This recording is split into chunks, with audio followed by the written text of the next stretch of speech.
So with the most recent producer's letter, we have sadly gotten the news that Omatsu will be stepping down as the lead producer of Dragon Ball Z Dokkan Battle. And I say sad because he is the best thing to happen to Dokkan. I know that might be a hot take, but he is the one. He was the head producer. He was the big guy to introduce the friend system change, which is probably like the second best thing, and the sync, which is the best thing. Now that producer's letter did bring the new mode to our eyes. We do know how that's gonna work now publicly. That is a public premiere, and we did see the new units for Saiyan Day, but that's not going to be the focus of this video. The focus of this video is going to be Omatsu and what he has brought to this game, like the best years of Dokkan we have ever seen. He has brought the best years of Dokkan we have ever seen. He has brought amazing mechanics. Not all of them are great, but amazing new gameplay mechanics, a lot of quality of life changes, and a lot of stuff to help new players. And he was really the one, I feel like, pushed. He's the real innovator for the modern day Dokkan that we have right now. And honestly, we're just gonna start off with the year he started as the lead producer, which is year 8. And in year 8, for the 8th anniversary, we didn't really get the most hype units, but the units were amazing. The actual quality and skill of the units were amazing. And we did see like good pacing throughout the 8th anniversary, which is very rare for Dokkan, considering the fact that Dokkan is notorious for having terrible pacing on these big celebrations. Now, considering the fact that he did not bring this pacing along with every other celebration after, yeah, kind of sad, kind of sucks that he didn't really keep up with that type of pacing, but he still did give us a taste of what good pacing for Dokkan could look like. He gave us the 8th anniversary Spirit Bombs, and in year 8, the unit selection wasn't really the best, but the quality was amazing. After the 8th anniversary, we got the amazing Saiyan Day units, and we got the Golden Week unit, and those units were Golden Week. We did get Ma Jr. and Base Goku from the 23rd World Tournament, and then we did get Super Saiyan God Goku for Saiyan Day. Now all 3 of those units were like the best TURs throughout the whole entire year. And then after that, he gave us fucking Bulma, which was arguably, well, definitely top 2, but arguably top 1 with Orange Piccolo at the time. And then also got another top 1 contender, I'm pretty sure at the time, huh? Yeah, this is the 8th year. For Worldwide Download Celebration, he gave us, I mean, sadly that we didn't get to see them fuse a lot, but it was the Super Saiyan Blue Vegito AGL for Worldwide Download Celebration and Merge Zamasu for Worldwide Download Celebration. But the Part 2 unit was actually amazing, which was arguably top 1 as well. Future Trunks and Future Gohan we did receive for the Part 2, and Future Gohan was arguably top 1 with his crazy damage reduction. His domain was pretty good at the time, I guess, but you know, it was whatever. But he did give us like strong units almost throughout the entire year of the 8th year, which is pretty rare to see for Dokkan. There are obviously some exceptions. Not every unit is going to be good, but unit quality was actually great damn near the entire year of Dokkan. And all of those units that I listed off were good throughout the whole entire year, unlike the 10th year, which I'll get into that later. Now, for the 9th year, he did give us like arguably the best unit in Dokkan history, which was Beast Gohan. He did also give us Carnival Gogeta that transforms into Super Saiyan Blue, Dokkan Fest Super Broly that transforms into full power Broly, and they did give us the Int Gammas. Now, the Int Gammas were strong as well. Amazing support unit, Broly's amazing damage, relentless super attacks, and Gogeta's target mechanic, which was probably the second best active skill in the game, the best active skill in the game, tied up with Beast Gohan, because they both had the target mechanic, which was at the time having big team protector abilities was like what put you at the top of the game. It's crazy how stuff changes now. Like just being a team protector like doesn't mean you're like top 1 anymore. You could be arguably top 1, and it doesn't really mean that anymore. But let's keep going. That also gave us the best EZA of all time, which was AGL UI Goku, and one of the best EZAs of all time, Int Evolution Blue Vegeta. Those two EZAs were amazing throughout the whole entire year. They were top 3 throughout the whole entire year. You could say M Vegeta probably wasn't, but he was still in the top 10 the entire year. After that, for Saiyan Day, we did get Tech Vegeta that transforms into Super Saiyan Vegeta from the Android Saga, who was also good throughout the entire year. You will hear me say that a lot because Omatsu handled character strength very well. Well, I should just say with him at the head of the producer team, a lot of the units were like good throughout the entire year. He also gave us, for Golden Week, we got the top 2 TURs the entire year and the best TUR of all time. Or you could just argue that, but I say he's the best TUR of our time, and which was Golden Week, Super Saiyan 3, Angel Goku, and Int Fat Boo. Int Fat Boo was obviously the one I was talking about when I said arguably the best TUR of all time, and AGL, Super Saiyan 3 Goku, which you could argue was the best TUR at the time and throughout the year. Later, he introduced the sync for Worldwide Download Celebration, which was the best thing to ever happen to Dokkan. With that sync, Global Dokkan still had to play catch up because he didn't have Master Roshi and Jiren at the time, which were 2 big units that they were missing. But still, they are synced. The schedules were synced. Not everything was completely the same, but the schedules were synced after the Worldwide Download Celebration. And for the Worldwide Download Celebration, we got another Gohan that was arguably the best unit at the time, which was the Family Kamehameha Gohan. We got Tech Broly, which is one of the best LRs of all time. We got the Super Saiyan Trio, the physical Super Saiyan Trio, which was Goku, Gohan, and Trunks. Those characters were like, they were all right. Their role pretty much got replaced immediately because they were a standby character, and the Part 2 unit, which was Gohan, which was a much better character, was a standby character as well. So you didn't really get a chance to use him as much as you know would want to, because that standby was amazing for both of them, and you would only pretty much use Gohan instead. And then we also got Int Broly, Int Legendary Super Saiyan Broly, who was good as well. They were very good. I can't say like one of the best LRs of all time, but they were still very good. Tanabata was very good in terms of units. We did get Ultra Instinct that transformed into Master UI.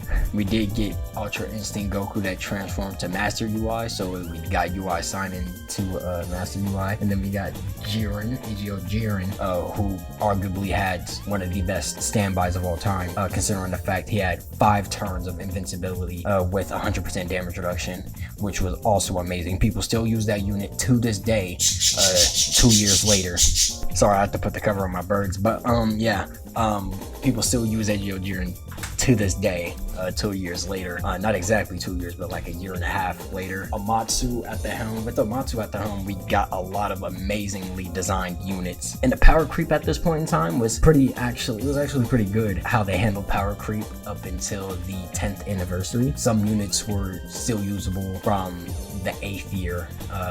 People were still using Gamma 1 from the New Year's event from the 7th year of Dokkan, and people were still able to use Gamma 1 along with the Int Gammas in the 9th anniversary and throughout a decent amount of the 9th year.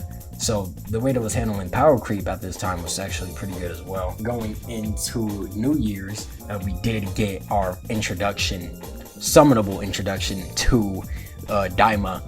We got Super Saiyan Daima Goku Mini, and then we got Glorio. Glorio was arguably the best unit at the time because he had dodge. He hit really hard. He hits as hard as like the 10th year units, or you could sometimes like a GDC, depending on what unit you're talking about. He could hit as hard as a GDC unit, and he dodged with having amazing support in slot 3. So you could argue Gloria was the best unit at the time, but people would still say Beast Gohan. Me personally, I'd still say Beast Gohan as well.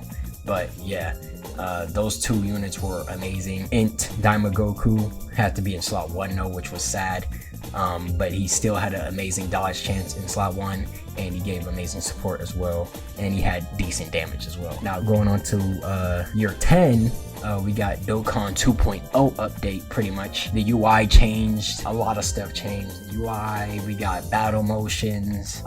Those are two of the biggest things we got. Battle motions being one of the best things they've added to Dokkan. Makes the game a little bit more fun, visually appealing, because those little sprites are pretty fucking ugly, to be so honest. So having those battle motions made the game a lot easier to look at, a lot better to look at, added a little flair to the game instead of it looking a little stale outside of the animations for the super attack. And the UI change definitely was not really the best when I first got my hands on it, but it definitely grew on me. It looks a lot better. The old Dokkan looks fucking archaic. It looks pretty ugly. All that green, I don't like that shit. So yeah, I like what they did. New Dokkan 2.0. We also got the best anniversary of all time, which was year 10. Now, granted, the unit quality wasn't really the best, but we got a lot of content with each content drop, which I guess could go well with the pacing here, but I would still say the 8th anniversary pacing was a lot better. But with each drop we got a lot of content. You could definitely feel that the 10th anniversary was a milestone anniversary, because shoot, it's been here for 10 years, and usually with stuff goes on for 10 years, they treat it as a milestone, like a big milestone, and you can feel that love with this anniversary. They gave us 6 units. They gave us Tech Super Saiyan Goku, that was a tag character. Oh yeah, by the way, they did introduce tag, which was probably the best gameplay mechanic they added to this game. So yeah, tags are a thing now. Tag Tech Vegito. They added tag Goku and Frieza from the Tournament of Power. They added Super Saiyan 3 Goku that transformed into Super Saiyan 4, which is the first time we ever got that. They added Super Saiyan Blue Evolution Blue Vegeta, which was sadly added. Tag AGL Super Gogeta, and they added Super Saiyan 2 Gohan. And for the EX part, we got another introduction from Daima, brand new unit, Super Saiyan 3 Mini Vegeta, which wasn't really, like, he was pretty fucking terrible at the time, but a year later, he is definitely a top 10 TUR, arguably top 5 TUR. Those are the 7 units we got. We got hella easy A's. Obviously, most of them were trash if you were there for it. Most of them were not good at all. Year 10 Easy A's weren't really amazing, but we did get Buhan. And then we did get Tech Cell.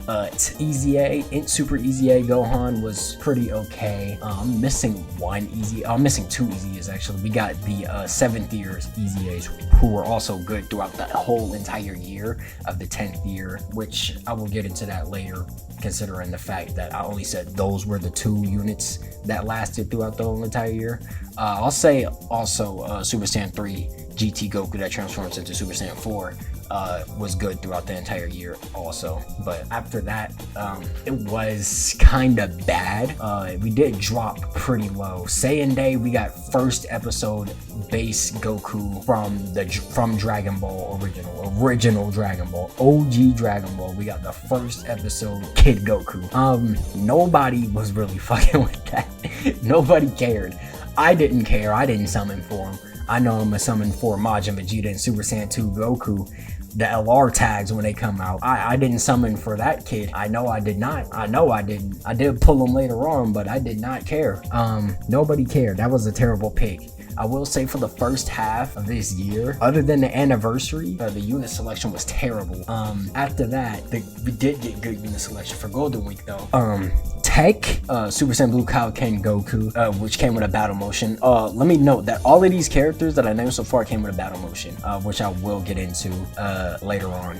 Tech, Super Saiyan Blue Kaioken Goku, Int hit, and for the LR for this Golden Week, not Golden Week anniversary, Golden Week celebration, we did get Carnival, Kel and Caulifla that did not fuse into Kefla, which was another flop considering the fact that Super Saiyan Blue Kaioken Goku was a flop as well. Super Saiyan Blue Kaioken Goku was a terrible fucking unit.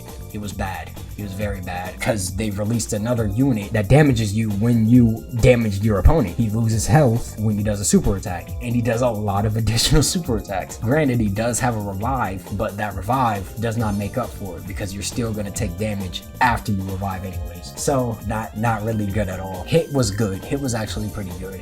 Kale and Cauliflower was pretty good, but they did not fuse into Kefla, so we didn't really like that either. But after that, big notable drop, I guess, was Tao and Tien, because those units were actually way better than the Golden Week units, and it was built more towards the GDC meta, but they didn't really go out pretty well, actually. I'm gonna be honest, they couldn't really keep up with the GDC power creep, even though they was built more towards it, like fast fights, you know, toxic mechanic fights, get to the point fights. The 10th year was built towards, the 10th anniversary was more built towards longer content, which people didn't really like because it wasn't really engaging, but it was still there. You know what I'm saying? We did get our first LRTN, summonable LRTN, and we did get our first Dokkan Fest Tau, and both of those units were very good at the time. So, you know, not much to complain about there. More Dragon Ball stuff, more OG Dragon Ball stuff, because that was Tien from 20th tournament.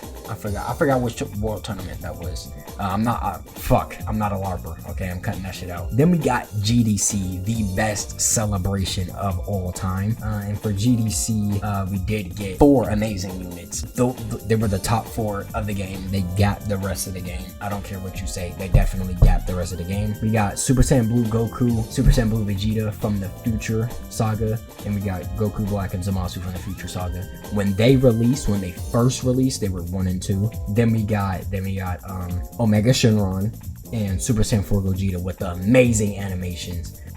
Now Gogeta, Super Saiyan Blue Goku and Vegeta, mainly the Vegeta portion, and Zamasu and Goku Black, they all had pretty good animations, but Super Saiyan 4 Gogeta's animations really stood out.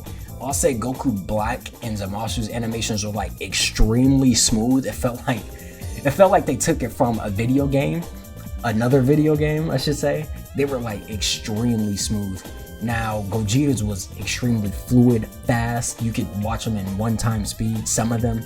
And Vegeta portion of the animations were actually amazing, especially the final flash, which looked very good. This is when they really started trying to like hone in on the Dokkan original animations. They already did that with the 10th year anniversary headliners. Well, not the headliners, but mainly Vegito and Gogeta. Those two had amazing animations as well, but they kicked it up a notch with Super Saiyan 4 Gogeta. And then after that, when he released those 4 units, we had like one of the most fun fights in the game, which is the Goku Black and Zamasu fight. And then after the GDC, we did get Tanabata, which was pretty lackluster. Not really a lot of content for the Tanabata, sadly. Was not really engaging on that, but it was right after GDC, like right after. So, I mean, made up for it, I guess. It was fine. For New Year's, we did get like a run back on the Dragon Ball Super Hero movie. So we got Tag Gohan in Gamma 1, and then we got Tag Piccolo, Power Awakening Piccolo in Gamma 2. I didn't really summon for them, but they also did introduce like a celebration or 2 before that. We did get our introduction to Tech Mini Super Saiyan 4 Goku and Goma. Goma being the best LR in the game at that point in time when he released. And then Mini Daimaku was the best TUR when he released. But then after that, we did get the superhero units. If you have noticed, I'm not including the Easy A's as much. I'm mainly trying to focus on the brand new units we got, because that's like the schedule stuff, the big main part of the schedule. I'm really trying to talk about how Omatsu handled the schedule for the game. I can't really say specifically him, but you get what I'm saying. You know, when he was at the head, when he was the big dog, how it looked when he was the big dog. You know what I'm saying? And then after that, ended off pretty sadly with his big 11th anniversary. With the big 11th anniversary, well, I can't even say big, very small. Sadly, he will, like, the last thing he will be remembered for as like the lead producer of the game was the 11th anniversary. Now I say last thing, I'm not saying that's gonna be the biggest thing he'll be remembered for. That's definitely not. Like, probably people would think like he gave us the sync, he gave us tags. He gave us the friend system update. He gave us Dokkan 2, like all that type of stuff. But the last thing he'll be remembered for as the head of the productions crew, the lead production crew, was the 11th anniversary.